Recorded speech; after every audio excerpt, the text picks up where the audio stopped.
Okay, Michael, we talked in the first part about that you use a lot of analytics, you've got coding, lots of work goes into forming the markets. The maths can maths be accurate enough? But there's no way of calculating into your figures luck or human error, or is there? No, math by definition will create a model, and a model, that's actually the name of it, is not the truth. So what we are trying to do, we're trying to model a sport, a game, a league or whatever to the best of our abilities. But we don't model for the specifics, we model for generality. You know, if you now talk about human playing the game or what you might call luck, you know, this might be specifics of the game, right? You know, maybe the guy woke up with the wrong feet, his wife yelled at him in the night. My model would not be aware. How would my model possibly know that? And so there's levels of models. I've seen models with humidity playing a role, like in baseball. I've seen everything under the sun in a model. Our models are often on a more general basis because of the necessity of us offering so much product. Okay, now you say that you take colossal bets on some markets. Do you have a model that predicts the volume that you will take on that particular market, so you know if somebody comes in early for a huge bet that you probably can accommodate that? Yeah, no, we don't have that. However, to be fair to your question, we adjust our limits quite strongly when time is passing. So the very early limits are a lot lower than the late limits. So we address the uncertainty by adjusting our limits over time. So to give a more concrete example, like a Premier League game might open for £2,000, then go to £5,000 on a game day before. On game day goes to £20,000. An hour before goes to £50,000. So you have a natural transition when it comes closer to kick-off where uncertainty has lessened. We now know the lineup, we know everybody was fit, we know the weather, we know everything about the game. Okay, so would your feared punters, if you like, they'd take a hit on their stake rather than a hit on the odds? Well, it depends a little bit. So you have what people call the prisoner dilemma, right? Everybody might know the information that somebody's injured, but the question is like, how much do you want to get paid for it? Are you happy playing for 500 quid, or do you want to wait for 5,000 quid? And what happens if somebody else takes the information before? Then it's worthless. So that's why the professional punters, guard their information as much as they would guard their child's, right? To not give out any information beforehand, because they need to get down size. If you think about professional punters, some might not work alone, they might work in a team, they might have a database guy, an IT guy. That means they actually have cost attached to it. So just placing 2,000 quid might not be sufficient for them to make cost. So they need to wait until they can play 20,000 or 30,000 quid. Okay, and then another thing that you've said is that the market almost always out-trumps the traders. Now that would probably put a fear of God into the traders. Should be looking over their shoulder? I believe that markets are incredibly strong, absolutely incredibly strong. And if you don't know the information that's moving the market, it's probably not good to fight the market. Markets, financial markets, political markets, whatever markets are incredibly strong. So that's what I mean. Like as a trader, you're not the player in the concert. You're more like the guy in front. Like coordinating everything. And that's how I see traders. They're there to facilitate action. They just need to understand, okay, where's the music going? Okay, where's the trend? Okay, in the last 5 minutes, every bet has been on the over. Okay, let me adjust the over a little bit. Oh, now it's a push on the under immediately. Means there was probably under money out there that was just waiting for the line to adjust, and try to play with the market a little bit. Understand how does it work? How's the market moving? What's happening? Okay, now you mentioned earlier that your traders may have a punting background. Are they encouraged or discouraged to follow in your sharpest punters? Is that allowed? That's forbidden. That would be a high conflict of interest. Like in general, the way that we treat it is like if you're not allowed to punt when you work for us.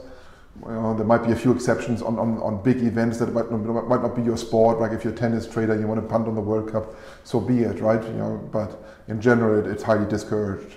Okay, now I've also heard you say, I'm sorry, I keep quoting you, some of your most successful football traders with a decade's experience couldn't tell you what team is top of the league. Now, how does that work? That is 100% true. They wouldn't even know a player in the league. They are very, very good at understanding the market dynamics for the league. And they have a lot of respect for the winning punters in the league, the people with the information, the people who do the research, the people who know the inside and out, and how this all factors in. It might be hard to believe when you come from the pure punting world, because it's the opposite. But for us, it's being part of the market that exists and leading that market and understanding. Okay, now there's a trend coming this way, and I can jump ahead of the trend, or I know what's happening. Right? Everybody pushed on Tottenham all day long, but I know there's Manchester City money out there. I know it's going to come now. And if you start understanding this a little bit, you're starting to actually play the role of a trader to a best degree. Okay, now another phrase that I learned for the first time was super forecasters. Now, you don't stop anybody betting with you, you don't close anybody down. Correct. So is there not a fear that all these super forecasters are going to come up with the same outcome and you're going to have a massively lopsided book? No, not really, because what we will do is, like, after every wager, we will automatically adjust the line. So meaning that the price that they've gotten has moved, which means the probability has moved, and eventually their forecast, might go from heads to tails, right? That's how it works. Okay, so you've also priced up anything from the next Pope, Game of Thrones, table tennis, politics, and esports. Correct. How time consuming is it to accurately price each event? So is it worth the time you spend pricing up some of these novelty events, or is it all part of the fun? That's fun, no doubt about it. That's fun. We know as little as the general public, no doubt about it. We do a little bit of research. I'm guessing, like, obviously Game of Thrones, everybody watched it. Everybody had opinions, so we polled in the office, saw what people did, gave a little bit of weighting to it, and just threw it out there. That's not a market we are planning to win. It's a market that we're offering for fun. The popes, we did a little bit of research. We didn't even have the winning pope in our lineup. I think we offered 16 popes or 24 popes, and it was none of the 16 and 24. That shows you how good of research we've done. When you talk about esports, there's a ton of work going into that. I have like 30 people just working on esports. Yeah, the esports have been for quite some time been touted as the next big betting thing. It doesn't appear to have happened in the UK, but I mean, you're a global firm. So how big is esports? It's our fourth biggest sport. So absolutely massive. So yeah, I mean, it's interesting for me to see that for some regions, for some bookmakers, it hasn't taken on at all. And then I know several other bookmakers where it's taken off completely. And it's hard for me to really say why is that, or what I do think is going to happen. The further we go along in time, the more people are going to grow up with esports. That's the reality. I mean, there's people now who grew up and are going to become 30 who never knew a world where esports doesn't exist. And that's what they like to watch. And do you have professional punters that are making it pay backing on esports? Yeah, very few, but they do exist. I think that even the syndicates have been slow to adapting, but the syndicates need market size. So if the market ever grows bigger, I'm sure somebody will not say no to free money. Okay, now you're talking about free money. You've covered it really when you say that these markets are for fun. But the Pope, the Game of Thrones, there are people that are going to know the result before everybody else knows the result. So, I mean, what safeguards do you have to ensure that you don't get tucked up there? We have a ton of safeguards around liability.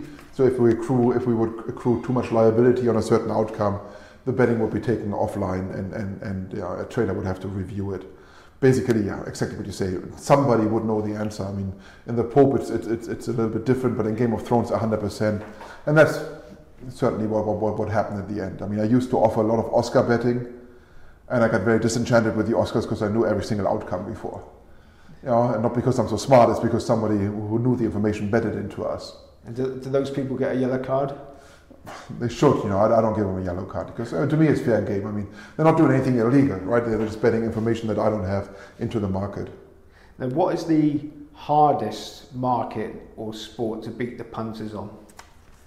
Ooh. Surprisingly, like the big markets are surprisingly hard, like the Premier League or whatever. It's just because the information density is so high and everybody knows everything about it. It's surprisingly hard. But then again, in the smaller leagues, right, we have zero information, but so does everybody else. I mean, who really knows what's happening in Thailand's second division, right? We try to almost keep things on a level playing field by adjusting the margins and the limits to harmonize it a little bit over the entire structure. Okay, now you've developed a way of almost finishing up with the perfect odds for an event. When you see competitors wildly, well, definitely out of sync. Do you not feel tempted to make them pay for their mistakes? Yeah, I am, but it's too much work for me to do it. It's not lucrative for us. I would need to hire somebody. I would need to start opening accounts. I would need to do like all the paperwork and all setting this up to place a few wagers. It's not lucrative for me. Yeah, so you wouldn't be like a predatory company sometimes. Well, the way that we do it is by hopefully somebody taking an arbitrage between us and the bookmaker, right? And basically they will pocket the profits, which is nice, either. And have to do the work by setting up the accounts. Maybe they get kicked out by the competitor, but at least I don't have to do it myself. Yeah, and there's no hedging or anything similar to hedging involved in your markets. We used to, but we stopped hedging actively probably a decade ago. Now it's all done through trading. We try to move the markets in a certain way that other people would take the arbitrage or would take the value bet or whatever it is to what people would call hedging. Okay, and finally, I imagine it's a very high pressure business. It's okay. I mean, yeah, it is high pressure, but on the other hand, it's a fun job. You're dealing with interesting people. You're trying to get a good product out. I quite enjoy it. And I've been doing it for a long time. I got a good team with me. I'm not alone. Keeping the good fight going. Okay, so Marco Blume, thank you very much. Thank you very much. Appreciate it.